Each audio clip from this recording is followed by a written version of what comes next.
وہ مجھ سے شدید نفرت کرتی ہے، وہ میرے ساتھ رہنے کا خود بھی نہیں سوچ سکتی، اور نہ ہی تو وہ امید جگانے والوں میں سے ہے، شامیر بولا۔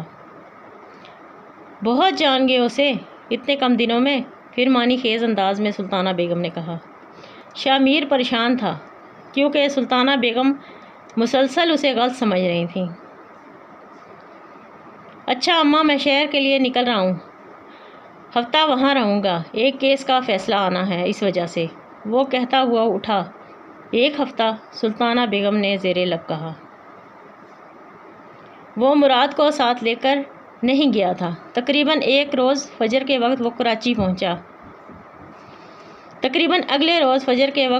پہنچا۔ وہ پیشے کے لحاظ سے وکیل تھا، یہ اس کا پیشن تھا۔ وہ وکالت اور سرداری کو ایک ساتھ لے کے چل رہا تھا۔ ایک ہفتہ وہ حویلی میں رہتا، اپنے علاقے کے لوگوں کے مسائل سنتا اور ان کو حل کرنے کی کوشش کرتا، تو ایک ہفتہ شہر آتا اور وکالت کو دیکھتا۔ اس کا زیادہ تر رہائش شہر میں ہی ہوتی تھی، مگر جنید کے قتل کے بعد وہ زیادہ حویلی میں رہنے لگا تھا، کیونکہ اس کے والد بیمار تھے اور وہ حویلی چھوڑ کر نہیں جانا چاہتا تھا، اور سلطانہ بیگم دکھی تھیں، تو شامیر کو لگا کہ اس کے والدین کو اس کی زیادہ ضرورت ہے اس وقت۔ وہ گاڑی پورچ میں کھڑی کر کے گھر کے اندر آیا، جہاں اس کا ملازم ضمیر موجود تھا۔ آپ اکیلے آئے ہیں آج صاحب؟ ضمیر نے اسے بنا گارڈز کے دیکھا تو پوچھا۔ ہاں، تنگ آ گیا ہوں میں گارڈ سے، ساری پرائیویسی ڈسٹرب ہو کر رہ گئی ہے میری ان کی وجہ سے، شامیر نے گھر کے اندر داخل ہوتے ہوئے کہا۔ یہ ایک نئے طرز کا خوبصورت بنگلہ تھا، جو خاص طور پر سلطان میر نے اپنے بیٹے شاہ میر اور جنید میر کے لیے لیا تھا سالوں پہلے، تاکہ وہ دونوں آرام سے شہر میں رہ سکیں۔ شاہ میر تو امریکہ چلا گیا ماسٹر کرنے، مگر جنید کو پاکستان بھاتا تھا۔ اس نے یہاں ہی اعلیٰ تعلیم حاصل کی تھی اور بہت پلاننگ کر رکھی تھی مستقبل کی، مگر زندگی نے ساتھ نہیں دیا۔ اب شاہ میر یہاں اکیلا رہتا تھا، اور عبید کو اس نے دشمنوں کے خوف سے باہر ملک بھجوانے کا فیصلہ کر لیا تھا۔ عبید لاہور میں زیر تعلیم تھا۔ صاحب، کھانا لے آؤں آپ کے لیے ہوٹل سے؟ آپ بتا دیتے اپنے آنے کا تو میں بنا دیتا آپ کے لیے، ضمیر نے کہا۔ نہیں، بس میں آرڈر کر رہا ہوں کچھ موبائل سے ہی، شامیر صوفے سے ٹیک لگاتے ہوئے بولا۔ کھانا کھانے کے بعد وہ سونے کے لیے لیٹ گیا اپنے کمرے میں۔ بہت تھکا ہوا تھا، اتنی لمبی ڈرائیو جو کی تھی، ورنہ تو مراد ہی کرتا تھا۔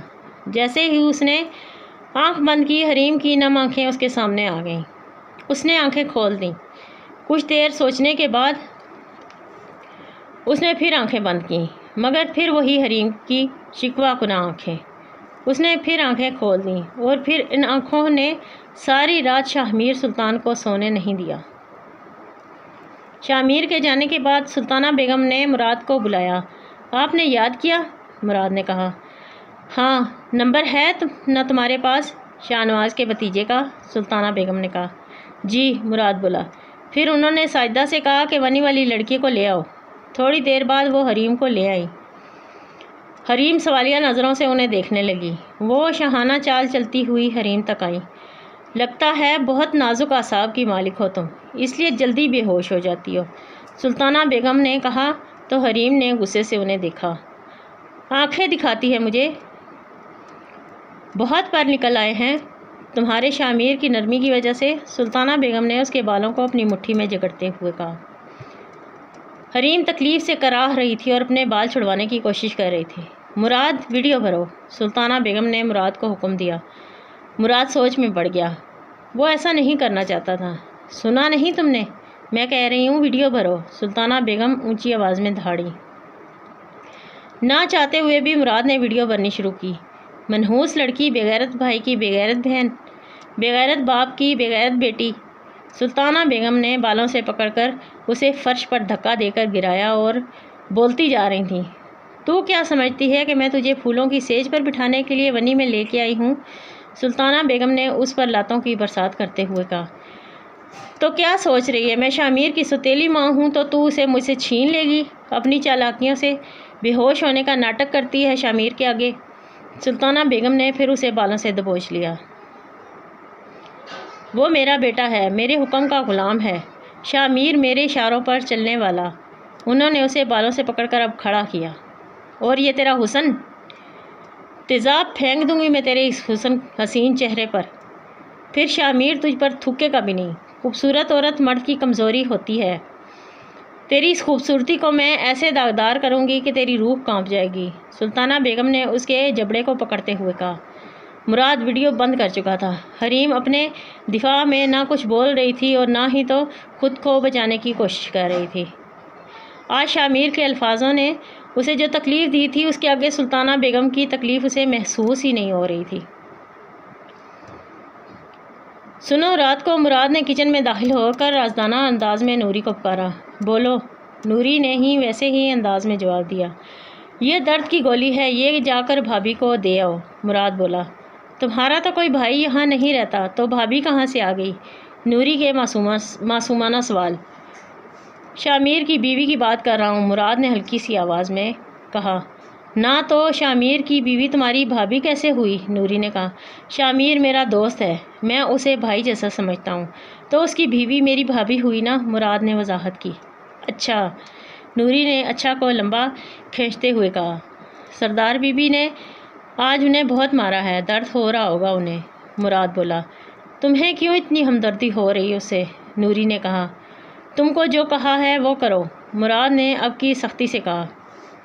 اچھا دے کے آتی ہوں۔ نوری گولی لے کر حریم کے پاس آئی، جس کے جسم سے اس وقت سلطانہ بیگم کی مار کھانے کے بعد درد کی ٹیسیں اٹھ رہی تھیں۔ لے، مراد نے دیا ہے تمہارے لیے، نوری نے اسے جھنجھوڑتے ہوئے کہا۔ اسے لگا حریم سو چکی ہے۔ مراد نے حریم نے آہستہ آواز میں کہا، کہیں ساجدہ نہ جاگ جائے۔ ہاں، کہہ رہا تھا سلطانہ بیگم نے بہت مارا ہے تمہیں آج، تو درد ہو رہا ہوگا، نوری نے سرگوشی کے انداز میں کہا۔ پانی لا دو، حریم نے بے بسی سے کہا۔ اس کا انگ درد سے دکھ رہا تھا۔ نوری نے اسے پانی لا کے دیا، اس نے گولی کھا لی۔ وہ واقعی اسے اس وقت درد کی گولی کی شدید ضرورت تھی۔ وہ پھر سے لیٹ گئی۔ اس کا مطلب مراد کو مجھ سے ہمدردی ہے اور مجھے اس کی ہمدردی کا فائدہ اٹھانا چاہیے۔ جو درد کی دوا دے سکتا ہے وہ مدد بھی کر سکتا ہے، حریم نے سوچا۔ سارا ہفتہ شامیر بے چین رہا، پھر آج واپس آیا حویلی۔ سفر بہت طویل تھا تو وہ تھک چکا تھا۔ سب سے پہلے سلطان میر کے پاس آیا، ان سے کافی دیر باتیں کرتا آ رہا، پھر وہاں سے اٹھ کر سلطانہ بیگم کے پاس آیا۔ حالانکہ وہ تھک چکا تھا، لیکن جتنا بھی تھکا ہوا ہو وہ ان دونوں سے ملے بغیر نہیں سوتا تھا۔ سلطانہ بیگم کے کمرے سے نکل کر اس کی نظریں لاشعوری طور پر حریم کو تلاش کرنے لگیں، لیکن وہ کہیں نظر نہ آئی۔ اس نے سوچا سو گئی ہوگی ضرور۔ وہ مایوس سا کمرے میں آ گیا۔ تھوڑی دیر بعد دستک ہوئی تو نوری نے اجازت چاہی۔ سائیں، سردار بی بی نے کہا ہے کہ آپ سے کھانے کا پوچھ لوں۔ نوری نے اپنے آنے کا مقصد بتایا۔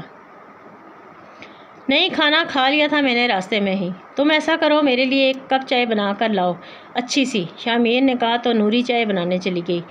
تھوڑی دیر میں وہ چائے لائی اور سائڈ ٹیبل پر رکھا۔ سنو، حریم کہاں ہے؟ وہ جانے لگی تو شامیر نے اس سے پوچھا۔ سو گئی ہوگی، نوری نے جواب دیا۔ دیکھ آؤ، اگر جاگ رہی ہے تو اسے بلا لاؤ، شامیر نے کہا۔ سنو، جاگ رہی ہو؟ نوری نے اس کے کان کے پاس سرگوشی کی۔ وہ کہاں سوئی تھی، بس پہلو بدلتی رہتی تھی دیر تک، نہ جانے کتنی دیر کوشش کے بعد جا کر نیند کی دیوی اس پر مہربان ہوتی تھی۔ ہاں، کیوں، کیا ہے؟ حریم نے بیزاری سے پوچھا۔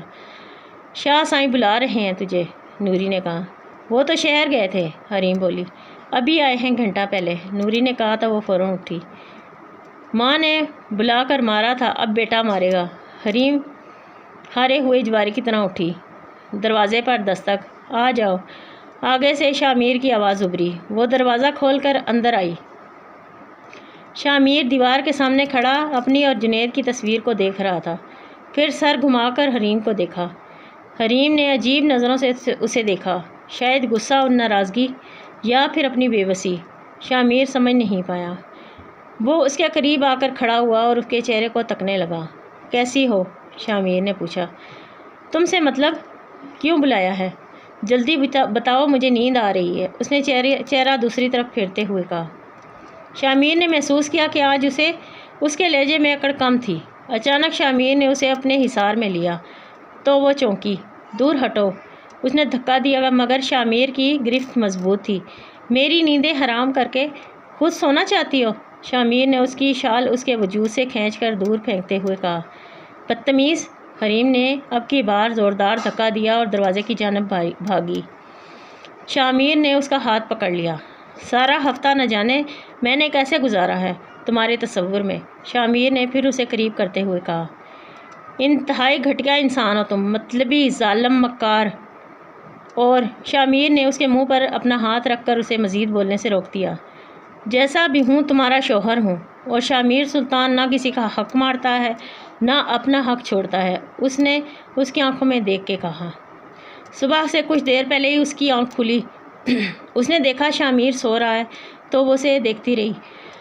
سلطانہ بیگم، اپنے زوال کے لیے تیار ہو جاؤ کیونکہ تمہارا بیٹا اس ونی میں آئی ہوئی لڑکی کے آگے ہار چکا ہے، حریم نے شامیر کی طرف دیکھتے ہوئے کہا۔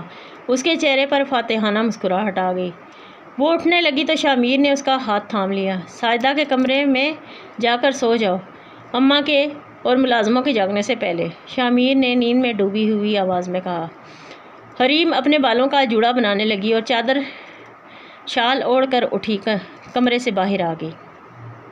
لاؤنج میں ابھی کوئی نظر نہیں آ رہا تھا، روشنی ٹھیک سے پھیلی نہیں تھی۔ وہ آ کر اپنی چارپائی پر لیٹ گئی۔ سلطانہ بیگم، کل میں نے واقعی ہار مان لی تھی اپنی، مگر اب نہیں، اپنے ایک ایک زخم کا بدلہ لوں گی تم سے، اس نے دل میں کہا اور آنکھیں بند کر لیں۔ جی تو ویورز، آج کی ایپیسوڈ یہیں تک، باقی انشاءاللہ نیکسٹ ویڈیو میں۔ اگر آپ کو ہماری یہ سٹوری پسند آ رہی ہے تو ہمارے چینل کو سبسکرائب کریں، لائک کریں، شیئر کریں۔ بہت شکریہ۔ اللہ حافظ۔